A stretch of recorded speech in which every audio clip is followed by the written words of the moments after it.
Aprendamos de Cristo Jesús con el hermano Luis Alfonso Vélez.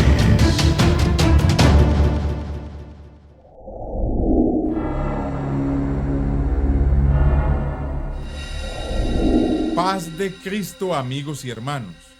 Soy el hermano Luis Vélez y les invito en esta hora a que aprendamos de Cristo Jesús. El tema que traemos para hoy lo he titulado Sin fruto no hay entrada al reino de Dios. Y el texto que tomaremos como base está en el capítulo 5 de Isaías, el verso 1. Ahora cantaré por mi amado, el cantar de mi amado a su viña. Tenía mi amado una viña en una ladera fértil, la había cercado y despedregado, y plantado de vides escogidas. Había edificado en medio de ella una torre, y hecho también en ella un lagar, y esperaba que diese uvas, y dio uvas silvestres. Ahora pues, vecinos de Jerusalén y varones de Judá, juzgad ahora entre mí y mi viña. ¿Qué más se podía hacer a mi viña que yo no haya hecho con ella? ¿Cómo esperando yo que diese uvas, ha dado uvas silvestres? Os mostraré pues ahora lo que haré yo a mi viña. Le quitaré su vallado y será consumida. Aportillaré su cerca y será hollada. Haré que quede desierta, no será podada ni cavada, y crecerán el cardo y los espinos, y aun a las nubes mandaré que no derramen lluvia sobre ella. Ciertamente, la viña de Jehová de los ejércitos es la casa de Israel, y los hombres de Judá, planta deliciosa suya. Esperaba juicio, y he aquí vileza, justicia, y he aquí clamor. Cuando un agricultor toma una semilla y la siembra, él espera que el fruto que salga de la planta que sembró sea el fruto de la semilla que sembró. Si sembramos una semilla de naranjo, lo lógico es esperar que el árbol produzca naranjas. En ningún momento puedo esperar que produzca peras. Dios, a través de Isaías, le habla a su pueblo por medio de un canto poético y descriptivo para mostrar a Israel la condición en la que habían caído después de haber sido libertados de la esclavitud de Egipto. Había hecho todo por la viña, pero la viña, o más bien Israel, no correspondió, dando el fruto que él esperaba recoger. En el Salmo 88 nos lo describe a la perfección. Hiciste venir una vid de Egipto, echaste las naciones y la plantaste, limpiaste sitio delante de ella, e hiciste arraigar sus raíces, y llenó la tierra. Israel fue sacado de Egipto, de la mano de Faraón, guardada en las noches con una columna de fuego para proteger la viña contra el frío, y en el día con una columna de nube para guardarla del calor del desierto, y sustentarla con agua de la roca, para que no muriera la viña de sed.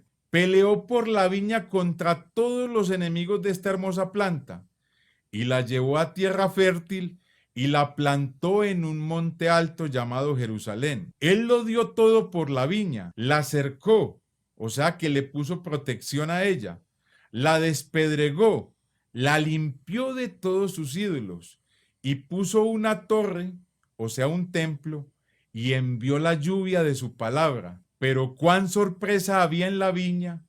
El fruto de la viña salió, pero era fruto amargo. Esa viña produjo las uvas silvestres del orgullo, las uvas de la pasión, las uvas del descontento, las uvas de la maldad, las uvas de la indiferencia hacia Dios, las uvas silvestres de maldecir y de jurar en vano. Isaías 1:4 nos dice la condición en la que cayó Israel. Oh gente pecadora, pueblo cargado de maldad, generación de malignos, hijos depravados, dejaron a Jehová, provocaron a ira el Santo de Israel, se volvieron atrás. Desde la planta del pie hasta la cabeza, no hay en él cosa sana, sino herida, hinchazón y podrida llaga. no están curadas, ni vendadas, ni suavizadas con aceite. ¿Cómo te has convertido en ramera, oh ciudad fiel?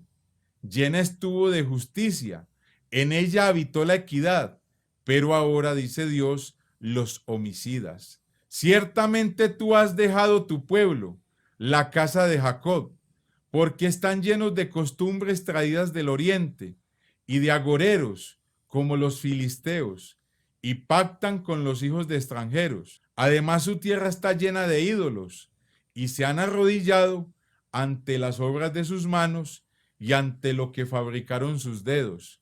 Pues arruinada está Jerusalén, y Judá ha caído, porque la lengua de ellos y sus obras han sido contra Jehová, para irritar los ojos de su majestad. La apariencia de sus rostros testifica contra ellos, porque como Sodoma publican su pecado, no lo disimulan.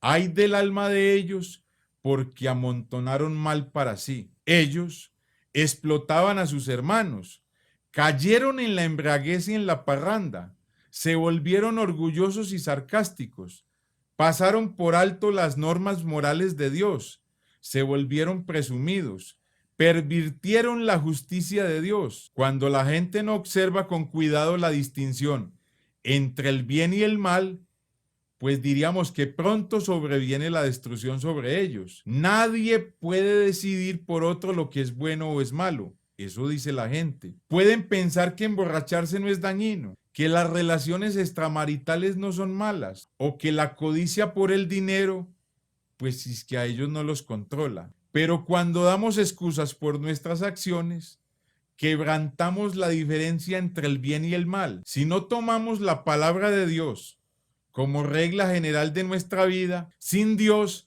vamos directo al fracaso y al mucho sufrimiento. Israel fue entregado en manos de sus enemigos y hecho cautivo. Dios tiene la solución para todo. Se presenta para darle una oportunidad al que quiera venir a este reino y dar a conocer la verdadera vid y el verdadero fruto que nos dio Israel. En el capítulo 21 de Mateo, veamos lo que nos dice el Señor Jesús en el verso 33. Oíd otra parábola, dice Jesús. Hubo un hombre, padre de familia, el cual plantó una viña, la cercó de vallado, cavó en ella un lagar, edificó una torre y la arrendó a unos labradores y se fue lejos. Y cuando se acercó el tiempo de los frutos, envió sus siervos a los labradores para que recibiesen sus frutos. Mas los labradores, tomando a los siervos, a uno golpearon, a otro mataron y a otro apedrearon. Envió de nuevo otros siervos, más que los primeros, e hicieron con ellos de la misma manera. Finalmente les envió su hijo diciendo, tendrán respeto a mi hijo. Mas los labradores, cuando vieron al hijo, dijeron entre sí, este es el heredero, venid, matémosle y apoderémonos de su heredad. Y tomándole, le echaron fuera de la viña y le mataron. Cuando venga pues el señor de la viña, ¿qué hará aquellos labradores?, preguntó Jesús. Le dijeron, a los malos destruirá sin misericordia y arrendará su viña a otros labradores que le paguen el fruto a su tiempo. Jesús les dijo, ¿nunca leísteis en las Escrituras, la piedra que desecharon los edificadores ha venido a ser cabeza del ángulo? El Señor ha hecho esto y es cosa maravillosa a nuestros ojos. Por tanto os digo que el reino de Dios será quitado de vosotros y será dado a gente que produzca los frutos de él. Como podemos ver, Dios tenía la solución. El reino fue quitado a Israel. Fueron cegados y el reino fue dado al pueblo gentil y a un pequeño remanente tanto de judíos como de samaritanos, para todo aquel que quiera venir a este reino a producir el fruto que Dios exige. Ahora la viña no era Israel, la viña es Cristo. En el capítulo 15, el verso 1 de Juan, Jesús dice, yo soy la vid verdadera y mi Padre es el labrador. La vid ahora es la manifestación en carne de Dios y el labrador de esa viña es su espíritu. Por tal razón, el fruto está garantizado. Todo pámpano que en mí no lleva fruto, lo quitará, y todo aquel que lleva fruto, lo limpiará. Solo hay que dejar que el labrador trabaje, o sea, que su espíritu trabaje en nosotros, que deje caer la lluvia de su palabra y que podamos beber la rica savia de esta vid. Al igual que la viña que era Israel, hemos sido despedregados, fuimos limpiados de nuestros ídolos. Tenemos el lagar, al igual que ellos lo tenían. El lagar del sacrificio queda en el Calvario. Él ha puesto una torre en esta vid para protegernos de los enemigos. Torre fuerte es el nombre del Señor, dice Proverbios 18:10. A él correrá el justo y levantado será. Yo soy la vid, vosotros los pámpanos.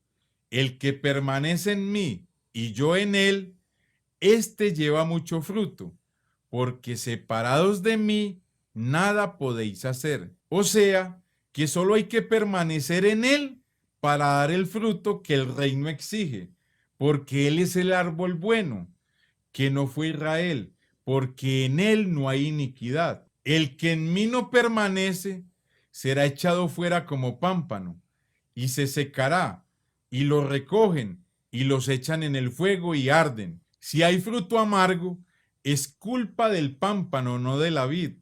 Se dejó secar al alejarse de la verdadera viña. No me elegisteis vosotros a mí, sino que yo os elegí a vosotros y os he puesto para que vayáis y llevéis fruto. Ponga atención en eso.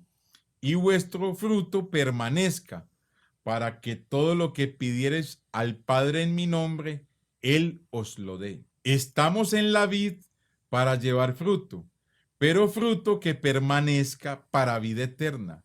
Y ese fruto se da si permanecemos pegado a Él. Ahora veamos el fruto que produce el estar unidos a Cristo y que debe estar en nosotros si estamos en Él y en su reino. Gálatas 5:22 lo dice, mas el fruto del Espíritu es amor, gozo, paz, paciencia, benignidad, bondad, fe, mansedumbre, templanza. Contra tales cosas no hay ley. Cabe resaltar que no dice los frutos del Espíritu, sino el fruto del Espíritu, indicando que aunque tenga 9 uvas, es un solo fruto.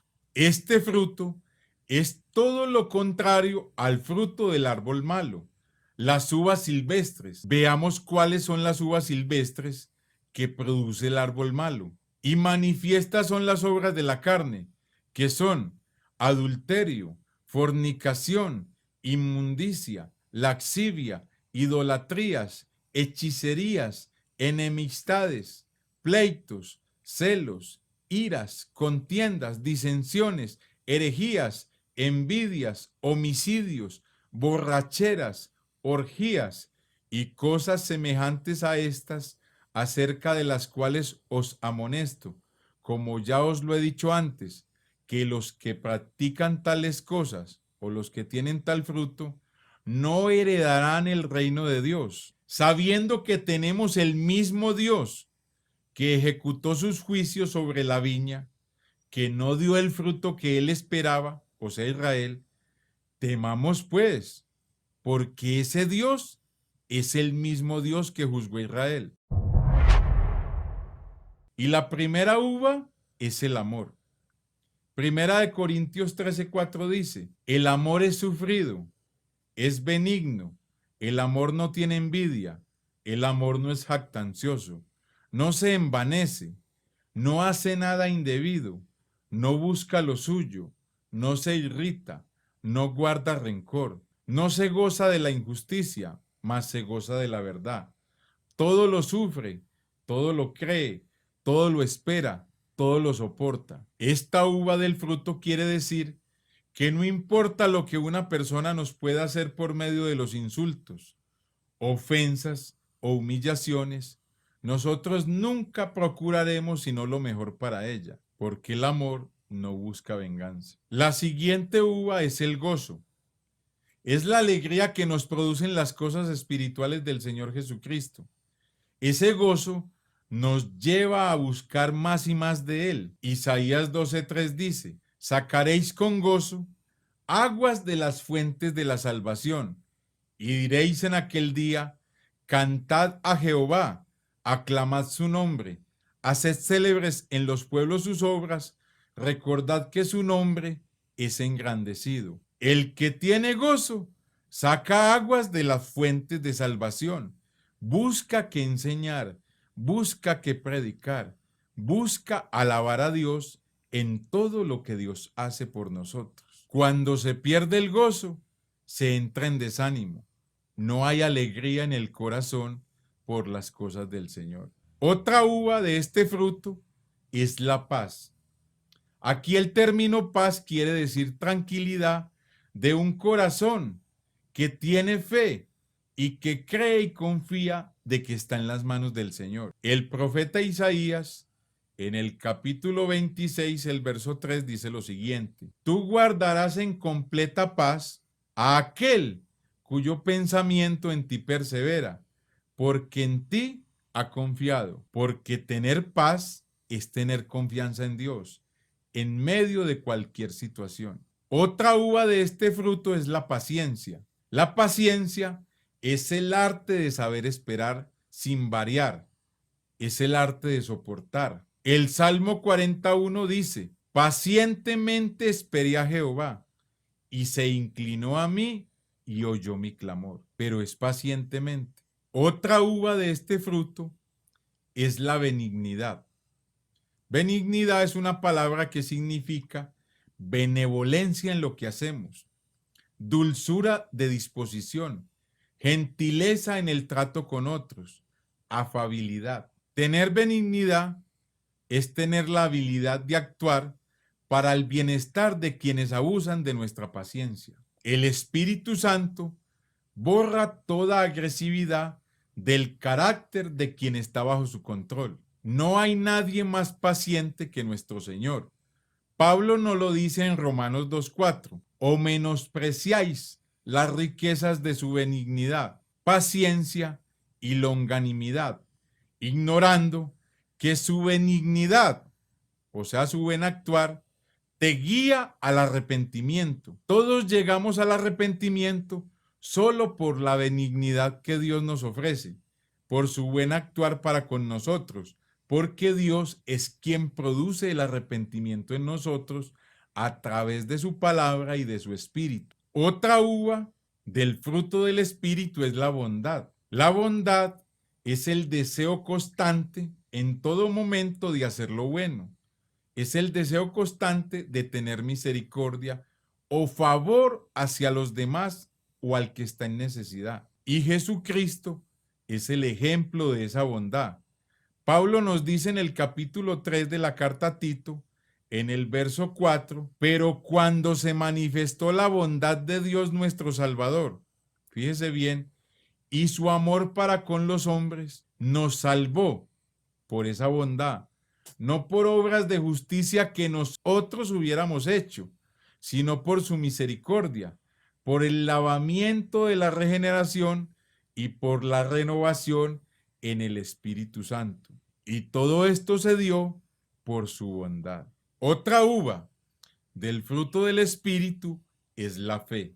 La fe se expresa por medio de dos verbos que son creer y confiar. Pero la mejor expresión para esta uva del fruto es la fidelidad, porque fe en este texto es fidelidad. Jeremías en el capítulo 2, el verso 2, dice lo siguiente: anda y clama a los oídos de Jerusalén diciendo, así dice Jehová, me he acordado de ti, de la fidelidad de tu juventud, del amor de tu desposorio.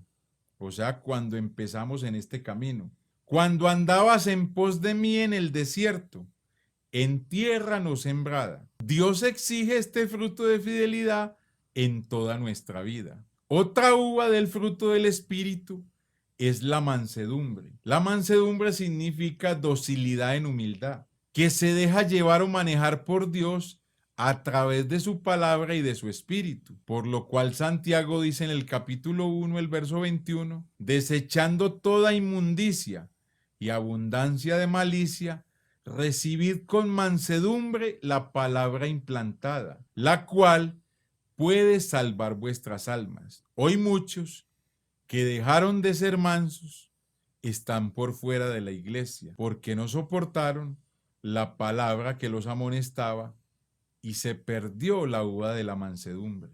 Otra uva del fruto del Espíritu es la templanza. Significa dominio propio o tener continencia, ser cuerdo o ser sobrio, ser prudente para hablar y para actuar. Pablo nos dice en 2 de Timoteo, el capítulo 1, el verso 7, porque no nos ha dado Dios espíritu de cobardía, sino de poder, de amor y de dominio propio. Si usted tiene el Espíritu de Dios, pues como fruto debe tener dominio propio. Si estás en el reino de Dios, este es el fruto.